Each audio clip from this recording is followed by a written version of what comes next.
बल्कि यह उस सच्चाई पर आधारित है जिससे आज देश के करोड़ों भारतीय स्टेट बैंक खाताधारक रोज जूझ रहे हैं, लेकिन खुलकर बात नहीं करते। बहुत से लोग यह मान के सच्चाई के साथ लेते हैं कि बैंक से जुड़ी परेशानी आना सामान्य बात है। पासबुक में एरर आ गया तो नई बनवा लेंगे, एटीएम से पैसा कट गया तो बाद में देख लेंगे। लेकिन यही छोटी सोच आगे चलकर बड़े नुकसान की वजह बन जाती है। आज हम जिस मुद्दे पर बात कर रहे हैं वह सिर्फ पासबुक मशीन की खराबी तक सीमित नहीं है, बल्कि यह पूरे बैंकिंग सिस्टम की उस कड़ी से जुड़ा है जहां एक छोटी सी लापरवाही आपके पैसे को जोखिम में डाल सकती है। अगर आपने कभी पासबुक अपडेट मशीन में एरर देखा है, अगर आपकी पासबुक आधी छप गई है, अगर बैंक ने कहा है कि नई पासबुक बनवानी पड़ेगी, या अगर आपको लगता है कि बैंक आपकी जिम्मेदारी नहीं लेता, तो यह जानकारी आपके लिए बेहद जरूरी है, क्योंकि यहां से आपकी असली समझ शुरू होती है। आज भी बहुत सारे खाताधारक यह नहीं जानते कि पासबुक मशीन आखिर काम कैसे करती है। उन्हें लगता है कि यह सिर्फ एक प्रिंटर है, लेकिन असल में यह सीधे बैंक के सर्वर से जुड़ी हुई मशीन होती है। जैसे ही आप पासबुक डालते हैं, सबसे पहले पीछे छपे बारकोड को स्कैन किया जाता है। अगर बारकोड सही पढ़ा गया तभी आपकी एंट्री सिस्टम से निकलती है, लेकिन जैसे ही बारकोड थोड़ा सा भी खराब हुआ, मशीन रुक जाती है। और यहीं पर 90% लोग वही गलती करते हैं जो उनकी पासबुक को हमेशा के लिए खराब कर देती है। लोग घबरा जाते हैं और पासबुक को जोर से बाहर खींच लेते हैं, जिससे बारकोड पर स्याही फैल जाती है, लाइन टूट जाती है, और उसके बाद चाहे आप कितनी भी कोशिश कर लें, वह पासबुक दोबारा सही से प्रिंट नहीं होती। फिर बैंक कर्मचारी कहते हैं कि नई पासबुक बनवानी पड़ेगी, और यहीं से लोग बैंक को दोष देना शुरू कर देते हैं, जबकि असल गलती अनजाने में हमारी ही होती है। अब जरा ध्यान से समझिए, अगर पासबुक मशीन प्रिंट करते समय रुक जाए तो सबसे पहले खुद को रोकिए, मशीन को समय दीजिए। कई बार मशीन कुछ सेकंड बाद खुद ही दोबारा काम करने लगती है, और अगर मशीन पूरी तरह बंद हो जाए तो तुरंत बैंक स्टाफ को बुलाइए। खुद से पासबुक खींचना सबसे बड़ा नुकसान करता है, लेकिन अगर आपकी पासबुक पहले ही खराब हो चुकी है तो घबराने की जरूरत नहीं है, क्योंकि अब बैंकिंग सिस्टम सिर्फ पासबुक तक सीमित नहीं रह गया है। डिजिटल जमाने में भारतीय स्टेट बैंक ने एम पासबुक और ऑनलाइन स्टेटमेंट की सुविधा दी है, जिसके जरिए आप घर बैठे महीनों और सालों का पूरा रिकॉर्ड देख सकते हैं और जरूरत पड़ने पर उसे डाउनलोड या प्रिंट भी कर सकते हैं। यह सुविधा पूरी तरह वैध है और कई जगहों पर पासबुक के बराबर मानी जाती है। अब आते हैं उस बदलाव पर जो 15 जनवरी 2026 के बाद हर खाता धारक के लिए बेहद अहम हो गया है, और वह है नॉमिनी से जुड़ा नियम। पहले लोग इस बात को हल्के में लेते थे, लेकिन अब बैंक ने साफ कर दिया है कि नॉमिनी की जानकारी अपडेट रखना जरूरी है। नए नियमों के अनुसार अब एक नहीं बल्कि 4 नॉमिनी जोड़े जा सकते हैं, और यह भी तय किया जा सकता है कि किसे कितनी राशि मिलेगी। इसका मकसद साफ है, ताकि खाता धारक के बाद परिवार को बैंक के चक्कर न काटने पड़े, क्योंकि देश में ऐसे हजारों मामले सामने आए जहां पैसे होते हुए भी परिवार को सालों तक संघर्ष करना पड़ा। अब बात करते हैं सैलरी अकाउंट की, क्योंकि यहां सबसे ज्यादा भ्रम फैला हुआ है। बहुत सारे लोग यह मानते हैं कि सैलरी अकाउंट और सेविंग अकाउंट एक जैसे होते हैं, जबकि सच्चाई यह है कि सैलरी अकाउंट तब तक ही जीरो बैलेंस रहता है जब तक आपकी सैलरी आती रहती है। जैसे ही सैलरी बंद होती है, कुछ समय बाद वही अकाउंट सेविंग अकाउंट में बदल जाता है, और फिर मिनिमम बैलेंस नहीं रखने पर चार्ज कटने लगता है। इसलिए नौकरी बदलने या रिटायर होने के बाद अपने अकाउंट का स्टेटस जरूर चेक करवा लेना चाहिए। इसके साथ ही सैलरी अकाउंट में ज्यादा एटीएम ट्रांजैक्शन की सुविधा, दुर्घटना बीमा कवर और लोन में छूट जैसे फायदे भी जुड़े होते हैं, जिनके बारे में बहुत कम लोग जानते हैं। अब आते हैं उस चीज पर जहां सबसे ज्यादा लोग नुकसान उठाते हैं, और वह है डेबिट कार्ड और पिन। आज भी लोग सोचते हैं कि यह तो अपने ही पैसे का कार्ड है, इसमें क्या खतरा होगा, और इसी सोच में वे पिन दूसरों को बता देते हैं, कार्ड किसी और से इस्तेमाल करवाए लेते हैं। लेकिन सच्चाई यह है कि डेबिट कार्ड आपके पूरे खाते की चाबी होता है।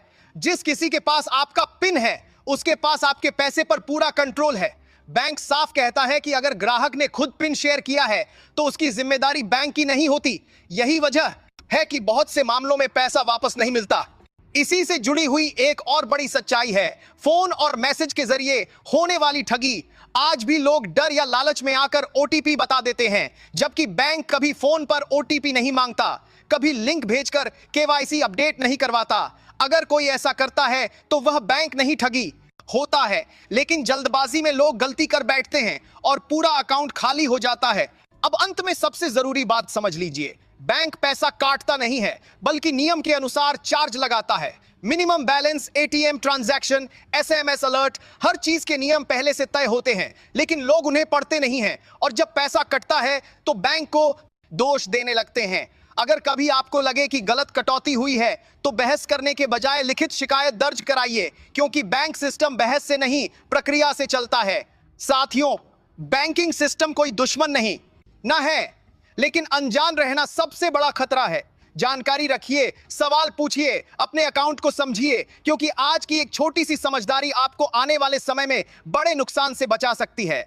वीडियो उपयोगी लगा हो तो इसे शेयर जरूर कीजिए ताकि ज्यादा से ज्यादा लोग जागरूक हो सकें। मिलते हैं अगली जानकारी के साथ।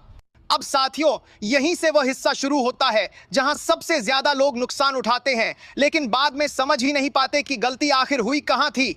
आदमी को लगता है कि बैंक ने धोखा किया है, सिस्टम खराब है या फिर किस्मत ही खराब है, लेकिन जब पूरे मामले को ध्यान से देखा जाता है तो सच्चाई कुछ और ही निकलती है।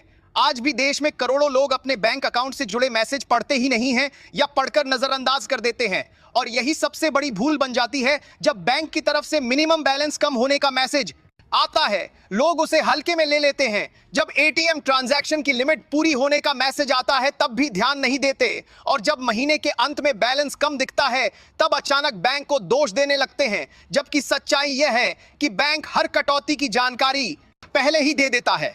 अब जरा एटीएम से जुड़े उस मुद्दे को समझिए जिससे लगभग हर आदमी कभी ना कभी परेशान होता है।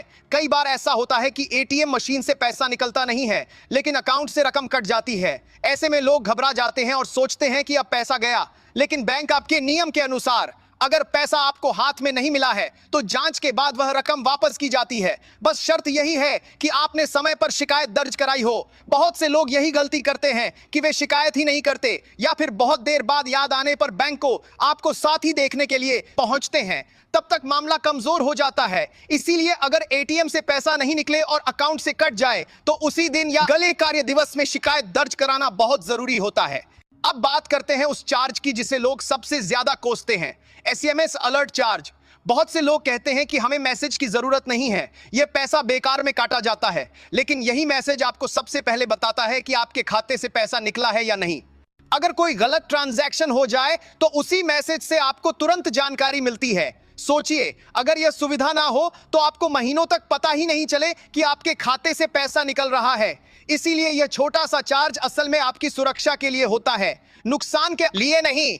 अब एक और बहुत आम लेकिन गंभीर गलती की बात करते हैं जो लोग रोज करते हैं, और वह है अकाउंट को लंबे समय तक इस्तेमाल में ना लाना। बहुत से लोग एक अकाउंट खुलवाते हैं और फिर महीनों या सालों तक कोई लेन देन नहीं करते।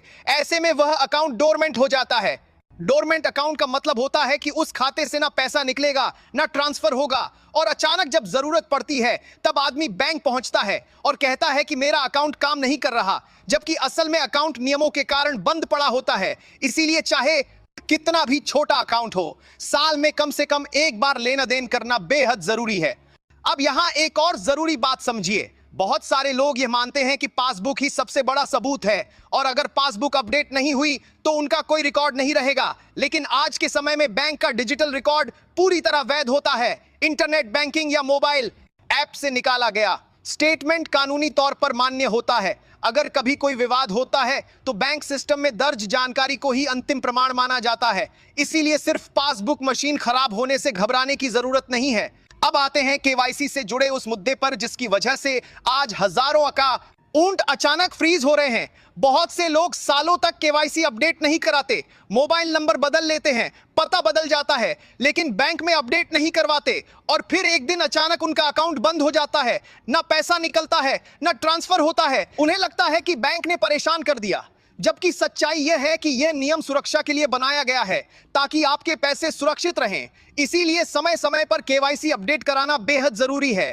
अब इस सेकंड पार्ट की सबसे अहम बात समझ लीजिए। बैंक तभी तक आपके लिए फायदेमंद है जब तक आप जागरूक हैं। अगर आप नियम जानते हैं, मैसेज पढ़ते हैं, सवाल पूछते हैं और समय पर काम करते हैं तो बैंक आपके लिए सहारा बनता है। लेकिन अगर आप लापरवाह रहते हैं, वही सिस्टम आपको परेशान करने लगता है। इसीलिए पासबुक हो या एटीएम डेबिट कार्ड हो या डिजिटल ट्रांजैक्शन, हर जगह एक ही नियम लागू होता है। जानकारी होगी तो नुकसान नहीं होगा, जानकारी नहीं होगी तो वही गलती बार बार दोहराई जाएगी।